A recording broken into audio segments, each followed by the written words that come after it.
Hello, welcome to a VO's Journey. Today we're talking about Are You Mainstream? That's the title of today's topic.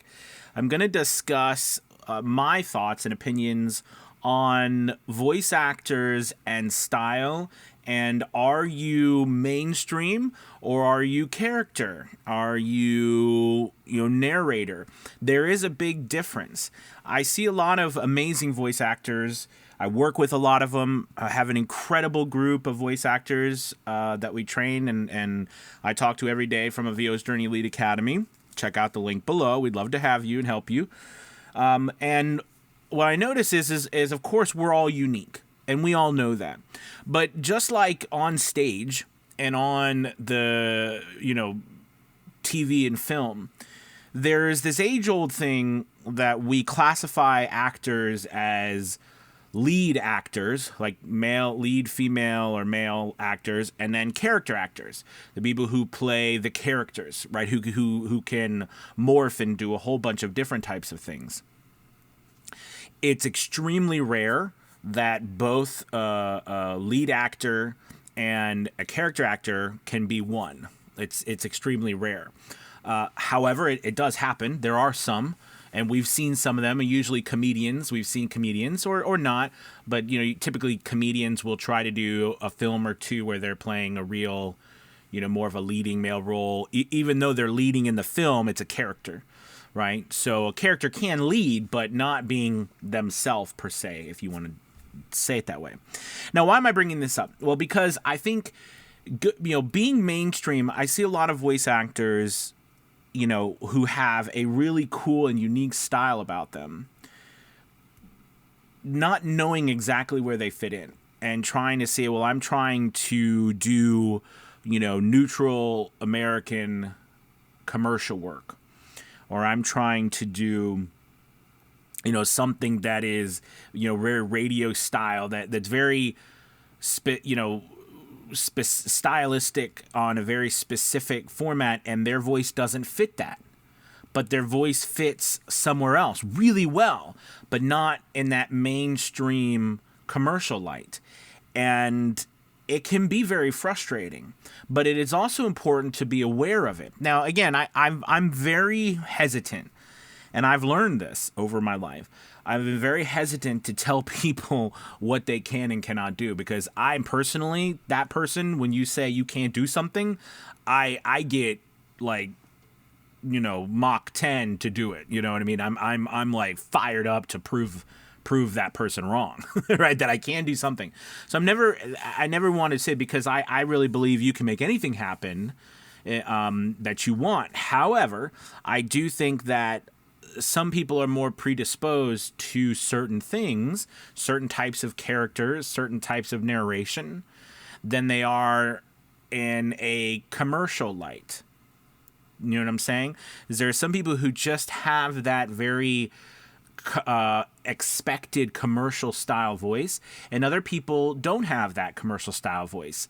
And what I see is a lot of those people get very frustrated because they're not getting jobs, and they think something's wrong with them. Like there's something wrong with their acting or whatever. And the reality is it might not fit. Whatever niche you're trying at that moment might not fit, and that's okay, because that's what I love about what we do. There's so many different niches out there. That doesn't mean you can't excel in one niche because you're not excelling right now, but that's one look at this, that you have to consider.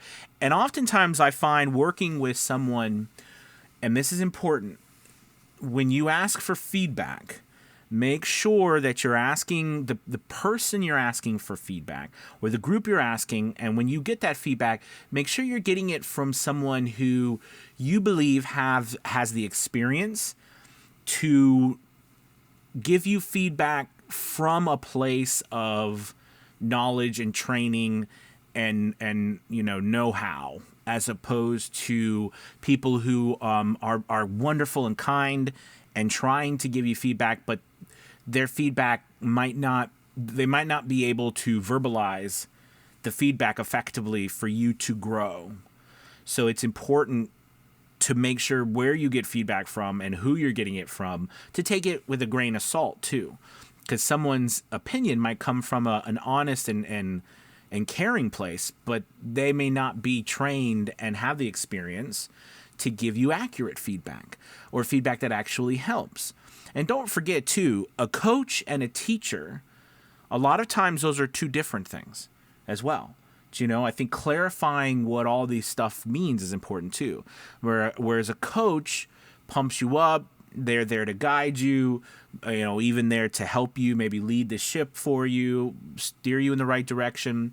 A teacher is a person who actually shows you how to do X, Y, Z. However, just because a person's a teacher doesn't mean they're going to be a coach, and vice versa. So, it's just important to understand, I think, all these nuances. But again, the whole point about being mainstream, and I feel like this is kind of a negative video, and I don't want it to be a negative video. I just want it to be something to where you understand that you have a lot of amazing strengths. There's also places where your voice might not fit in the general expectations. Again, that doesn't mean that you're not going to be the massive successful exception to the rule. Okay, I'm all for that, but I do think it's important to get feedback. Because I think you might have a voice style that's very commercial. Very commercial style. Sounds very good. But when you go to do long form narration, it can be really exhausting because that really energetic style that you sell really well for commercial voiceovers doesn't translate per se to narration. We have to work on the different style.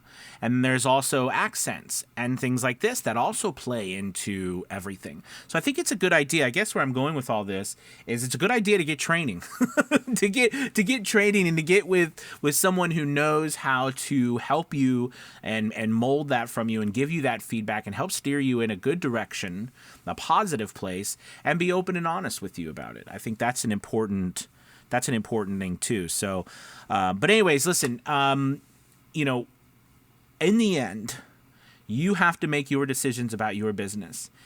And if you are struggling, figuring something out or whatever, don't be afraid also to get some help. Whether it's me or VO's Journey Lead Academy or someone else, get some help.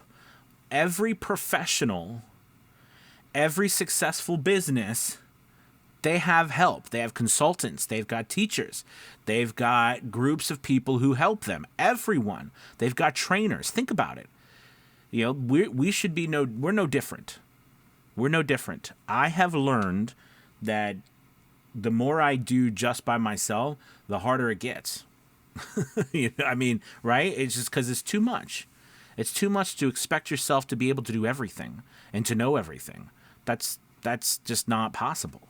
All right. All right, guys. Thank you so much for watching. Again, make sure you hit the like and subscribe button. Also, I'm very excited. We are about to launch open ticket sales for our October 11th through the 13th, our Academy Voices Conference 2024. It's virtual. Remember, it's a Zoom event, it's a Zoom live event, and we've had it 2 years previously, and it's been wonderful.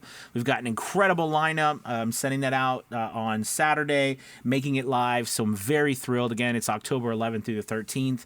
And I can't wait for you guys to see the lineup. It's incredible of speakers we have. It's a 3-day event, so very, very excited about that. And you can be anywhere. You can watch it anywhere, so very thrilled. All right, guys, thank you so much. Talk to you later. Bye, everyone.